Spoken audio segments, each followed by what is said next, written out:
Begin by making an incision in the simulated skin pad provided.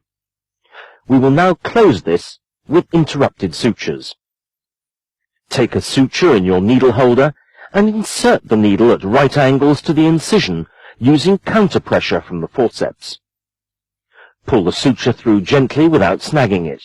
Secure a standard reef knot, either using the one-handed technique or the instrument technique. Cut the suture to such a length as will allow it to be grasped for subsequent removal. As a rule of thumb, the distance from the edge of the wound should correspond to the thickness of the tissues being sutured. Each successive suture should be placed twice this distance apart, approximately double the depth of the tissue being sutured. Continue to insert your sutures in this manner across the entire wound. Now, let's insert another suture. When the incision edges are as closely aligned as these, it is appropriate to go through both edges with one smooth movement. But as will be demonstrated later, this is not always possible, and often the edges need to be taken separately. Once again, tie a reef knot. When inserting sutures, adopt a 1-2-3 technique. 1, 2, 3. Once again, tie your knot, making sure that it lies correctly without any tension. Once the wound is closed, ensure that none of the knots lie over the suture line. There may be two types of wound you will be required to close. One, a linear wound, as you see here, the other, an elliptical wound. If you have to make an elliptical wound, try and ensure that the length of the ellipse is at least 3 times its width.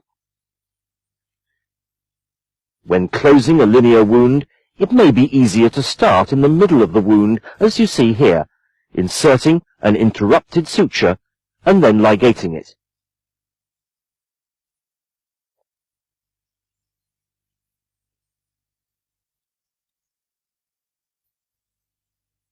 Remember, with these simulated pads, the tissue is often very springy, more so than normal skin.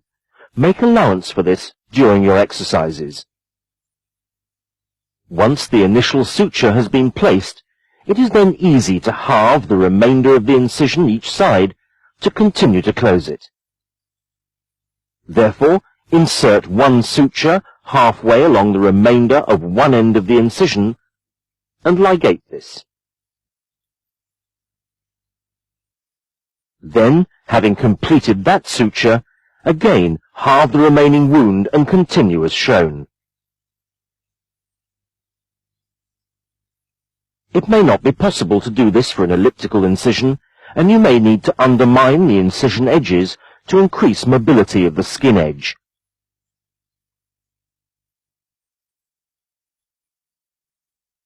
In this situation, it is not practical to start in the middle of the wound, as such a suture will be under too much tension and therefore inaccurate.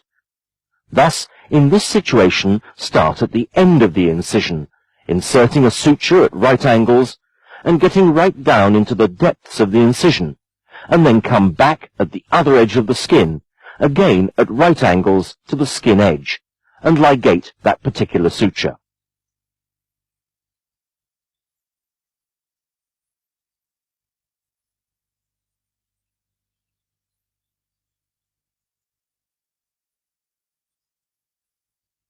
You can then proceed to the other end of the incision, and in a similar manner, insert the suture at right angles into the depth of the wound, and then out again at right angles onto the other edge of the incision, and tie a standard reef knot.